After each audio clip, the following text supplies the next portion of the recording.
దేవుని పరిశుద్ధ నామానికి మహిమ కలుగునుగాక. ఈ సాయంకాల సమయంలో పరిశుద్ధ లేఖనముల నుంచి కొన్ని మాటలు మనము వాక్య ధ్యానము చేద్దాం. పిల్లరా, ఈ దినములకు ఏర్పాటు చేయబడిన వాక్య భాగము కీర్తన గ్రంథము 114వ అధ్యాయము మొదటి కొన్ని వచనాలు మనం చూస్తున్నాం.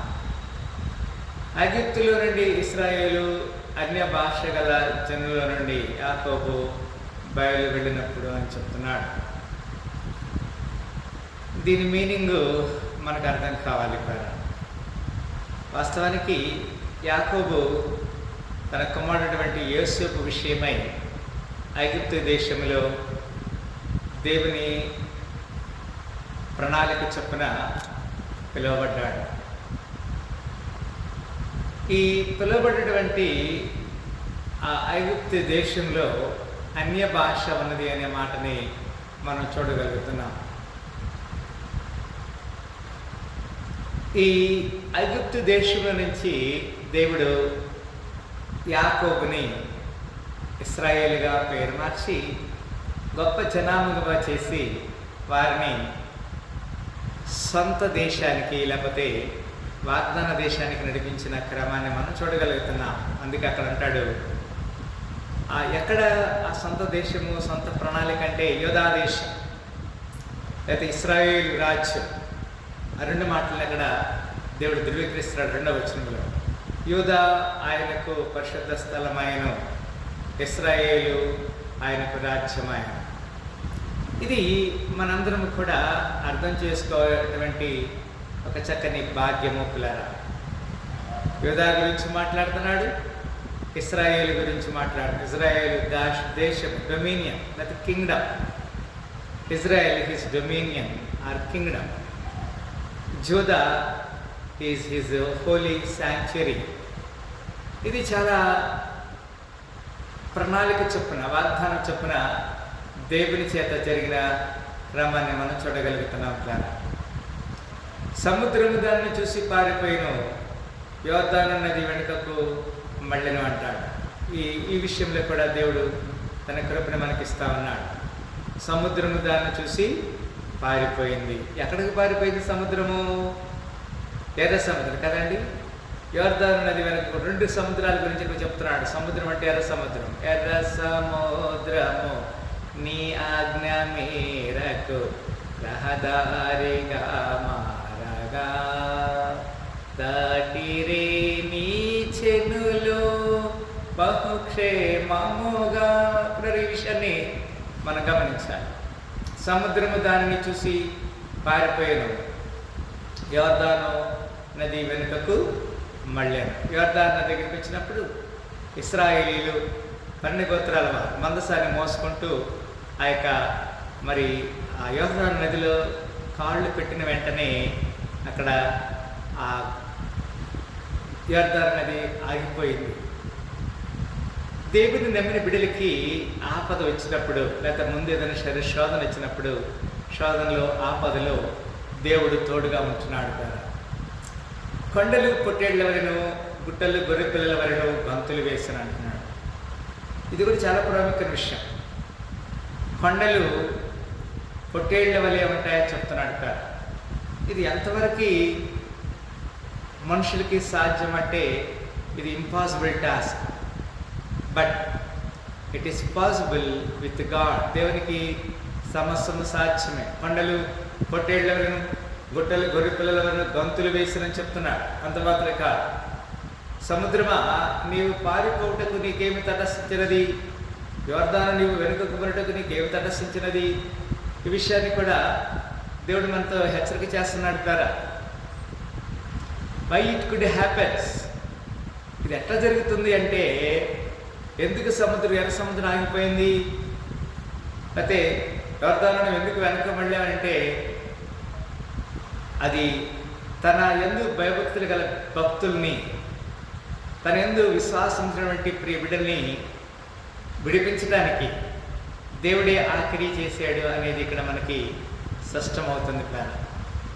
ఇది చాలా ప్రాముఖ్యమైన విషయం. అంతమాత్రమే కాదు, 6వ వచనం అంటాడు, చదమ్మా. కొండలారా మీరు పొట్టేళ్ల వలెను, గుట్టలారా మీరు గొర్రె పిల్లల వలెను. Yes, what could happen? You mountains that you skipped like rams, and you little hills like lambs. What happens? You are becoming such a way. ఆ విధంగా తటస్థించడానికి మీకు ఏం సంభవించినది? ఇవన్నీ కూడా దేవుడు తన యొక్క అద్భుత కార్యాన్ని లేకపోతే ఆశ్చర్య కార్యాన్ని జనములలో యుగములలో తన యొక్క కృపని బయలుపరచడానికి దేవుడు ఈ పనులు చేశాడు. దేవుడు ఈ క్రియలు చేశాడని మనం నమ్మాలి కదా. ఇది ఎందుకు కొరకు చేశాడంటే తన నామ మహిమార్థము కొరకు. It is because of his name shall be glorified. Yes, we must think it. ఆయన అందరికీ చేస్తాడు, కానీ ఆయనందు భయభక్తుల వారికి ఇంకా ఏ మేలు పదవి చేయడని లేఖనంలో మనం చూడగలుగుతున్నాం. Yes, God can do miracles, God can do mighty things at again. ఆయన గొప్ప కార్యాలు చేస్తాడనే విషయాన్ని మనం చూడగలుగుతున్నాం. వర్స్ 7, 7వ వచనంలో, భూమి ప్రభు సన్నిధిని, యాకోబు దేవుని సన్నిధిని వణుకుము. రైట్, ఈ భూమికి ఒక ఆజ్ఞ ఉన్నది. Tremble thou earth at the presence of the Lord, at the presence of the God of Jacob. యాకోబు దేవునికి నువ్వు భయపడాలని చెప్తున్నాడు. భూమికి ఆజ్ఞ ఇచ్చాడు. భూమికి తన ఆజ్ఞను ఇచ్చువాడు ఆయనే. భూమికి తన ఆజ్ఞను ఇచ్చువాడు ఆయనే.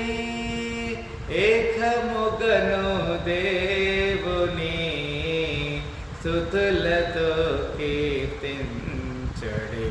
దేవునికి స్తోత్రము గానము చేయుటయే మంచిది. మనమందరము స్తుతి గానము చేయుటయే మంచిది. అవును కదా, భూమి ప్రభు సన్నిధిని, యాకోబు దేవుని సన్నిధిని వణుకుమని చెప్తున్నాడు. భూమికి దేవుడు ఒక ఆజ్ఞ ఇస్తా ఉన్నాడు. ఈ లోకంలో ఏ మనిషికి ఇవ్వనటువంటి ఒక రెస్పాన్సిబిలిటీ, బాధ్యత దేవుడు భూమికి ఇస్తున్నాడు. ఎందుకు భూమికి అది ఇస్తున్నాడంటే భూమిలో నుంచి దేవుడు సర్వ సంపదలు మనకిస్తా ఉన్నాడు. He has given every good deeds from the earth. నిజమే, ఎందుకంటే భూమికి దేవుడు ఇచ్చేటువంటి ఆజ్ఞ అది. అంత మాత్రమే కాదు, ఈ భూమిలో నుంచే నేల మట్టితో దేవుడు మనల్ని నిర్మించాడు. How great we are, how great thou art.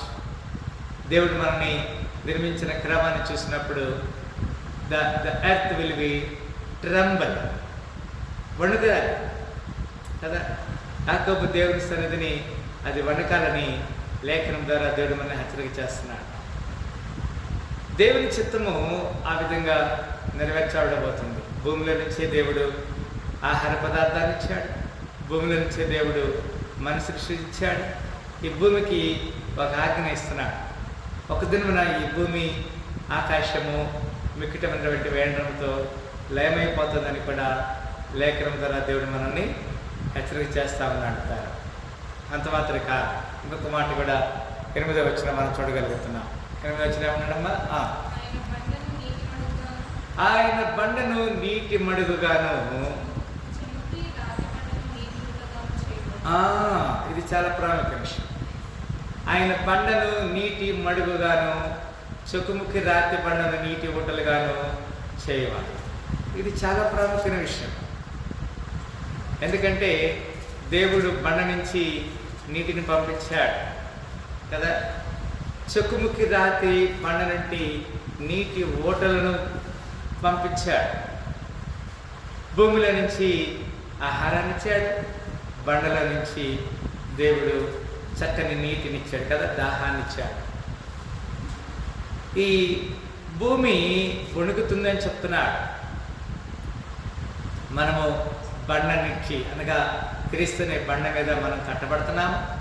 క్రీస్తుని బండ మీద మనం నివాసం ఏర్పాటు చేసుకుంటున్నాం కదండి. అందుకే ఆయన అంటున్నాడు, ఆయన బండను నీటి మడుగుగాను చుకుముకి రాతి బండను నీటి ఓటలుగాను చేయవాడు. నిజమే, యేసుక్రీస్తు వారు చెప్తున్నాడు, దప్పికి కొనే వాళ్ళరా మీరు నా దగ్గర రండి అని చెప్తున్నాడు. నీటిని ఆయన బండలో నుంచి పంపిస్తానని చెప్తున్నాడు. మరి మనము ఏ విధంగా మన జీవితాలు సరి చేసుకోవాలో ఇక్కడ చక్కని మాట. అందుకే ఈ 114వ కీర్తన 1వ వచనం చెప్తున్నాడు కదా, ఐగుప్తులో నుండి ఇశ్రాయేలు అన్య భాష గల జనుల నుండి యాకోబు బయలు పెడతాడు. ఎక్కడికి వెళ్ళినా కదా, ఆయన ఎవరికి పని ఏ జనముఖి లాగునా చేసియుండ లేదని దేవునికి స్తోత్రము గానము చేయుటయే మంచిది మన అందర మోస్తుతి గానము చేయుటయే మంచిది. ఐగుప్తు దేశంలో రండి, ఐగుప్తులో ఇశ్రాయేలును అన్య భాష గల జనంలో నుండి యాకోబు బయలువెళ్తాడని చెప్తున్నాడు. మరి మనము సరిచేయబడతారు. అయితే ఐగుప్తులో నుంచి అనగా లోకంలో నుంచి మరి ఇశ్రాయేలుగా నిన్ను నన్ను దేవుడు ఏర్పాటు చేసుకున్నాడు. అంతమాత్రం కాదు, అన్య భాష గల జనంలో నుండి, అన్య భాష లోకంలో ఇప్పుడు ఎన్నో మరి భాషలు ఉన్నాయి, అన్య జనులు ఉన్నారు, అన్య భాషలు ఉన్నాయి. వాటన్ని నుంచి దేవుడు తారుమారు చేస్తాడు. He want to make us confusion. తారుమారు అంటే confusion, that is nothing but Babylonia, Babel అనే మాట మనం చూసినప్పుడు మరి ఆ కన్ఫ్యూషన్ చేశారు. వాళ్ళ యొక్క భాషని తారుమారుగా చేసిన సందర్భాన్ని మనం చూడగలుగుతున్నాం. అందుకే అంటాడు కదా ఈ 114వ కీర్తన 1వ వచనం, ఐగుప్తు దేశంలో నుండి ఇశ్రాయేలు అన్య భాషల గల జనంలో నుండి యాకోబు బయలు వెళ్ళినప్పుడు యోధా ఆయనకు పరిశుద్ధ స్థలం, ఆయనను ఇశ్రాయేలు ఆయనకు రాజ్యం. Israel become his dominion. Yes, God make you dominion, or yes he want to choose you a dominion. Dominion is nothing but his kingdom. ఆయన రాజ్య వారసులుగా, ఆయన రాజ్యముగా చేయటానికి ఆయన సిద్ధంగా ఉన్నాడు. ఈ సాయంకాల సమయంలో మరి మన జీవితాలు సరిచేయబడే కృప దేవుడు మనకి ఇవ్వాలని నేను కోరుకుంటున్నాను. ఈ 114వ కీర్తన 2వ వచనం చాలా ప్రాముఖ్యమైనది. Judah was his sanctuary and Israel his dominion. So God make us his dominion or his kingdom.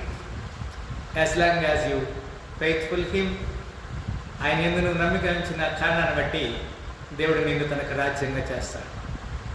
మరి మనము సరిచేయబడటానికి, ఈ సాయంకాల శ్రమలతో నింపబడటానికి దేవుడు మనకి ఇచ్చిన ఆధిక్యత.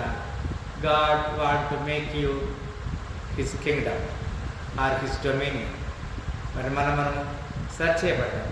ఆయన నిత్య రాజ్యంలో ఏర్పాటులో ఆయన కొరకు సిద్ధపడే గుంపులో మనం ముందు ఉండాలని కోరుకుందాం. అలాంటి కృపలో దేవుడు మనం ఉండాలిగా దీవించి ఆశీర్వదించిన గాక. ఆమె కొన్ని నిమిషాలు మనము ప్రార్థన గడుపుదాం. Everybody please open your mouth and let us pray and seek his face. ఆయన యొక్క ముఖాన్ని చూద్దాము, ఆయన సన్నిధిని మనము ప్రార్థన చేస్తాం. నేను మొట్టమొదటి ప్రార్థన చేస్తాను. అందరూ కళ్ళు మూసుకున్నట్లయితే. స్తోత్రములు ప్రేమగల తండ్రి, చక్కని లేఖనం ద్వారా 114వ కీర్తన ద్వారా మీరు మమ్మల్ని హెచ్చరిక చేశారు. మా జీవితంలో మీరు చేసిన ప్రతి మేలుకరమైన శ్రేష్టకరమైనటువంటి కృపను బట్టి వందనాలు తెలియజేస్తున్నాం. మీ సాక్షిగా మీ పాత్రని జీవిత కృప దాచమని మమ్మల్ని మేము తెగించుకొని మీ నామని చేస్తున్నాం. కృపా సత్య సంపూర్ణ కొందనాలు, అద్భుత కార్యములు ఆశ్చర్యకార్యం ఇచ్చే దేవానికి కొందనాలతో నినాడు నిరంతరం ఏకరీతి పుట్టి దేవానికి కొందనాలు తెలియజేస్తున్నాం. మీ సాక్షి జీవించి కృపదాయించమని చక్కని లేఖనం 114వ కీర్తన ద్వారా మీరు 1 నుంచి 8 వచ్చిన ద్వారా మీరు మమ్మల్ని హెచ్చరిక చేశారు. ఈ సాయంకాల శ్రమతునికి సహాయించమని యేసుక్రీస్తు పరిశుద్ధ నామములో మిక్కిలి నమ్ముతాం. సాయంకాల సమయంలో ఈ ఇంటర్సెసరీ ప్రేయర్లో పాల్గొన్న ప్రతి బిడ్డను దర్శించి దీవించమని ప్రార్థన చేసి అడిగి వేడుకుంటున్నాము తండ్రి. హల్లెలూయా.